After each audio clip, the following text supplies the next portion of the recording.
So, Monica, thanks so much. Thanks for being willing to participate in Sell Well's first year. Hopefully, years and years and years from now, we'll look back and say, I was at the first Remember the one. And no, first? Yeah. it's for entrepreneurs who do their own business development and small sales teams.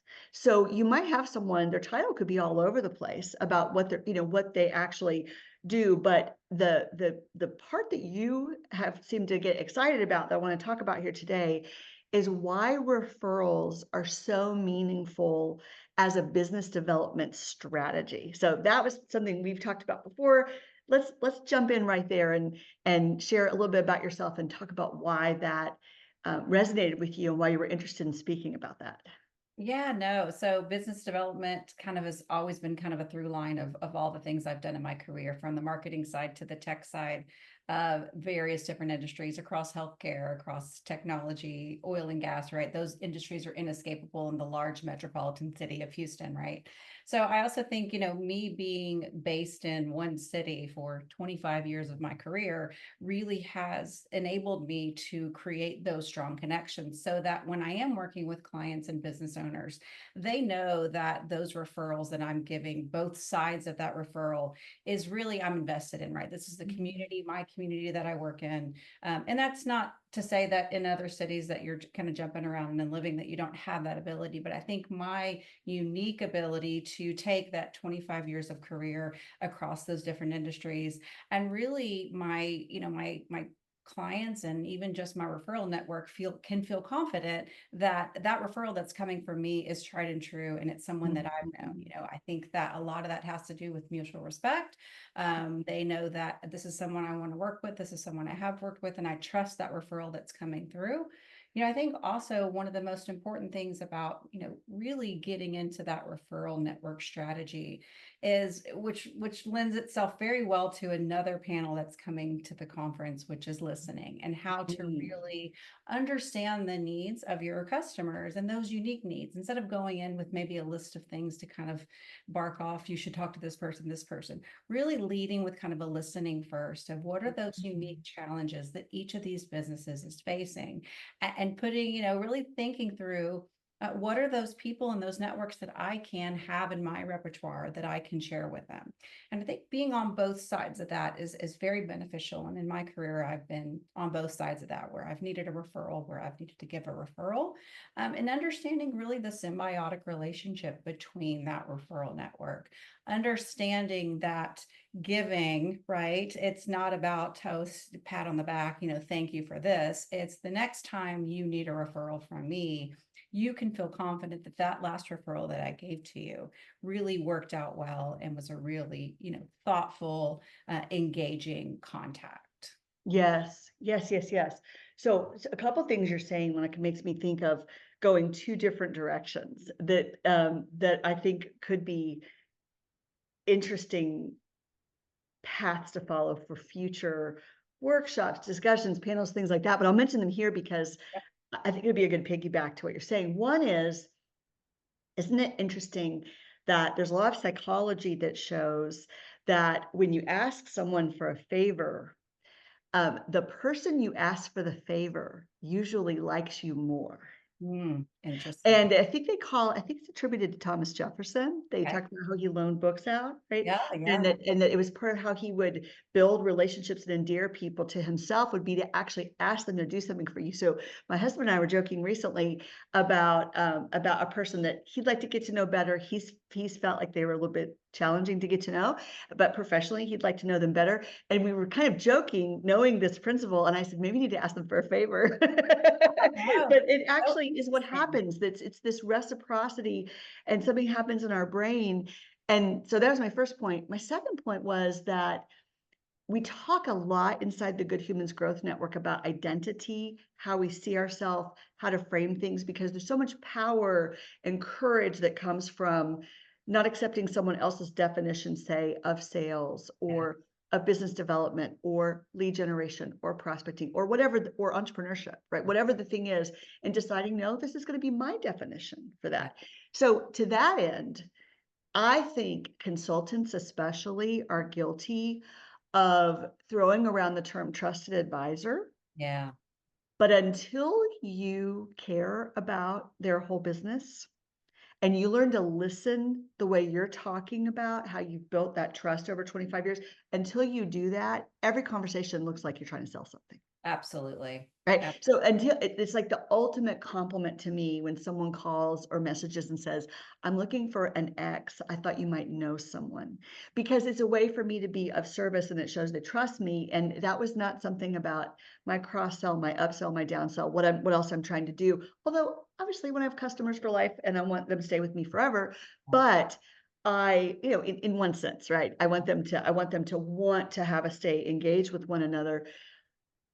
And that idea of thinking about trusted advisor to becoming a great referral giver and receiver, to me, they go hand in glove.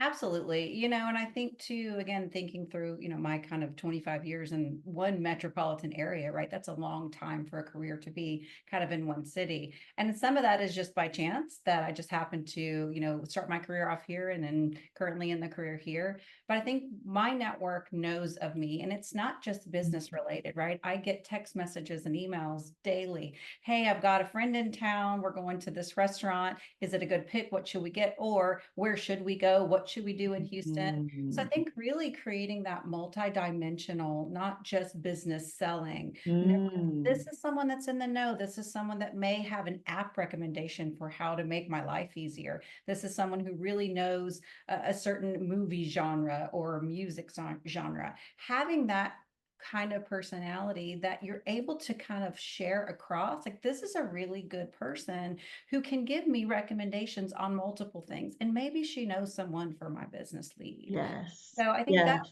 that's personally, something that I've tried to, and again, naturally just comes with my personality. Not that doesn't to everyone, I understand that, but I think really creating a trusted referral network, spans outside of our business needs, right? This is, hey, do you yes, have an AC person?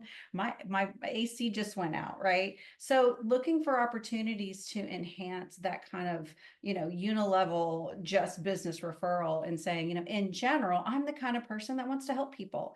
I'm the yes. kind of person that wants to share whatever I've got up here with your unique needs. And really, as you create that organic and, true sense of connection with your clients and with your referral network, I think it's very important that they see that you're giving referrals out for lots of things that don't even benefit you, right?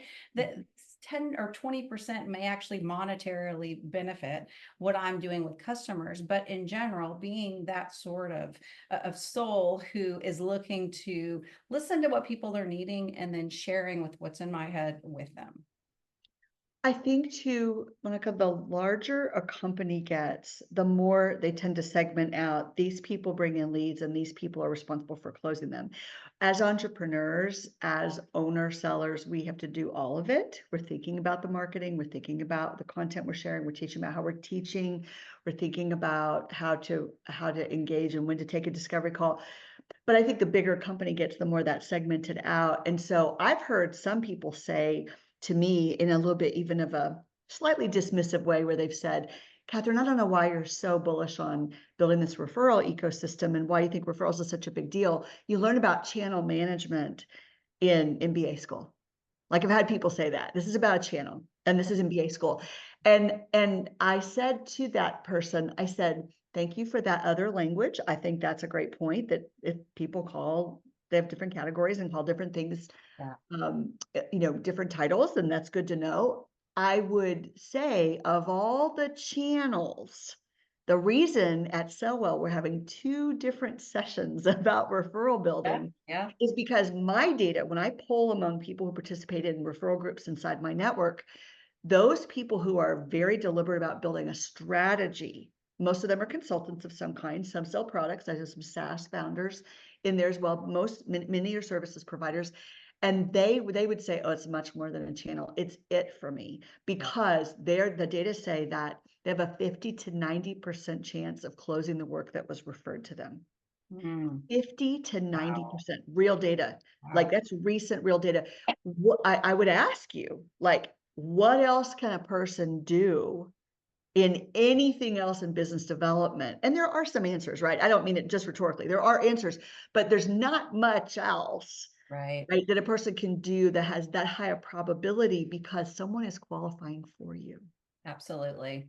Yeah, and I think too, we'd be remiss to not talk about the techniques and the strategies that people use or should be using to keep track of those referrals. Really Mm, from a technology perspective, keeping good notes, keeping a good CRM system, understanding mm, that when someone comes to you and has a need, you can sit there and rack your brain all day long, but if you have a good system and strategy for I met this person on this date. This is the things they specialize in. If it's a warm lead, somebody that maybe you met one time at a networking event, filing that away with a business card, but is one step, right? But taking it a step further, really get organized with the process of your referral based network is something that I concentrate on in my consultancy is helping businesses, work smarter, not harder. How do we integrate these systems mm. and processes into the things you're already doing? You think back in the day, you'd come home from a networking event, you got a stack of business cards this big. You're going, oh, how do I get these into my system?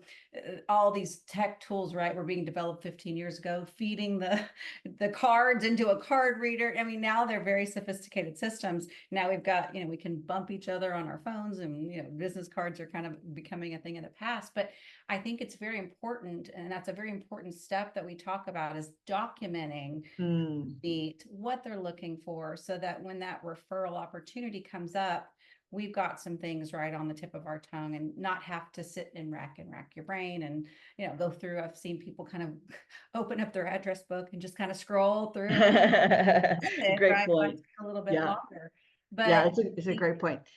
Even if it's, I'm sure you get into this with your work, Monica, but even if it's tagging in your CRM, like I have a absolutely. zillion tags, and if someone doesn't know what that I mean, it's like, the X on the name. Are they a prospect? Are they a member? Are they, where did I meet them? We're kind of tag crazy is one of our strategies of keeping up with that sort of thing.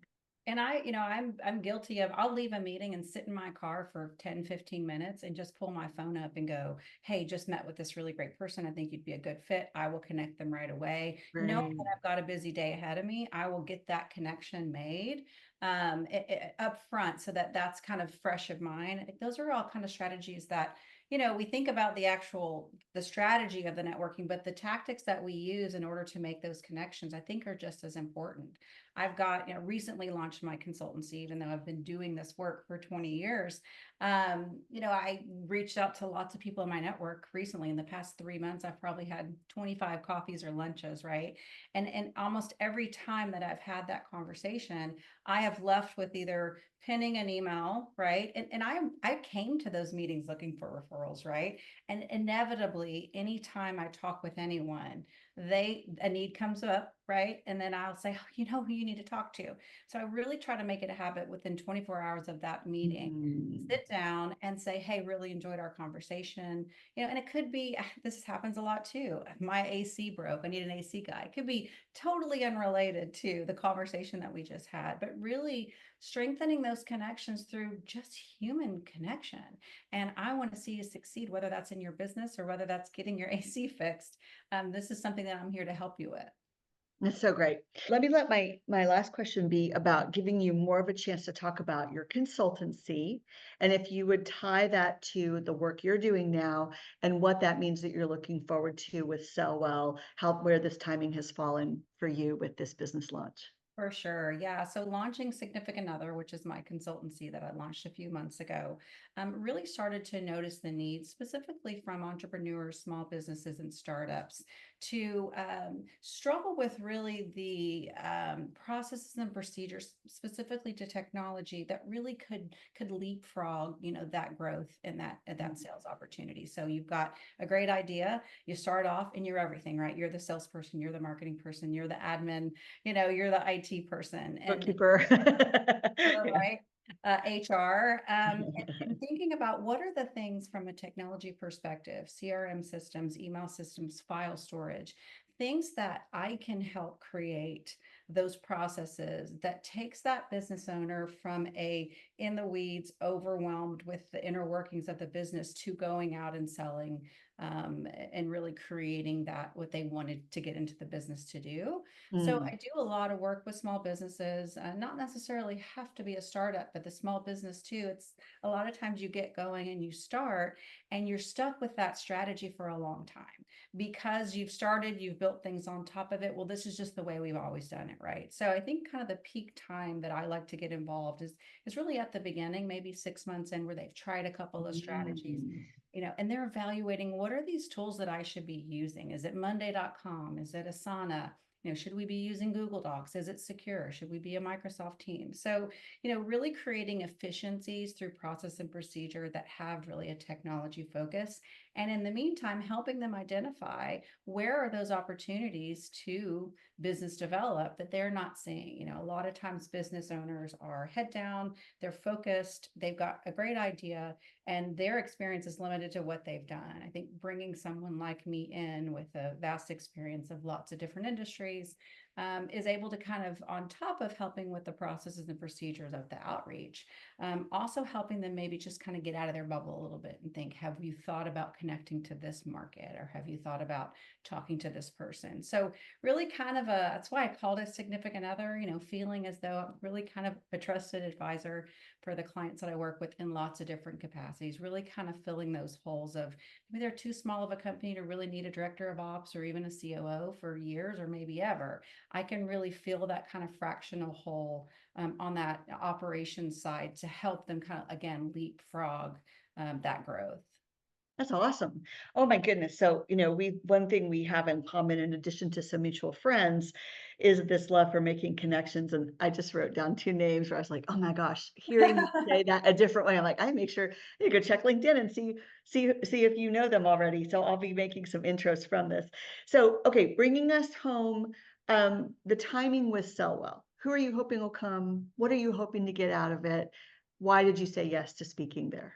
Yeah, no, I mean, networking, right? I mean, I think, again, being in the Houston area for 25 years, really 45 years of my entire life, but 25 years in a working capacity, I do know a lot of people, but always looking to meet new people, right? Mhm. And really connecting in a genuine way. So, on top of the business development techniques and strategies that I'm really hoping to kind of learn more about your work and some of the things you do, but the other panelists as well. It's very interesting. You've put together a mix of people you've known kind of across your different experiences. Looking forward to working with them, but then also those kind of in the Houston area and from abroad the Houston area. The networks that you've created are far out, extend the Houston and Texas area. So curious to see what other consultants and small businesses, what challenges they're facing that are kind of different than the ones that I'm facing, and seeing how things have changed over the past couple of years. I was Mm. in-house for several years before starting my consultancy. So I'm really kind of looking forward to